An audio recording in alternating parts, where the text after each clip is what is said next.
আমি একটি গীতা শ্লোক বলবো। ওং ভগবতে বাসুদেবায় নমঃ।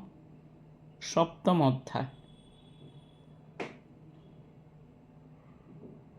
কবি পুরাণম অনুশাসিতারম আনুরণীয়ম সমরেষ্ণুরেদ সর্বস্য দাতা অচিন্ত্যরূপম আদিত্যবর্ণম তমস পরাস্ত উমিতে কাক্ষরম ব্রহ্ম বেহরণমনুষ্করম যা প্রয়াতি তেজং দেহং যজাতি পরমং গতি স্থানে ঋষিকেশ তব প্রকৃত্যা জগত পরিহাস্যতনুরজ্যতে চ রক্ষাংসি বিতানি দিশু দ্রব্যন্তি নমস্তস্যন্তি সর্বসিদ্ধ সংখ্যা।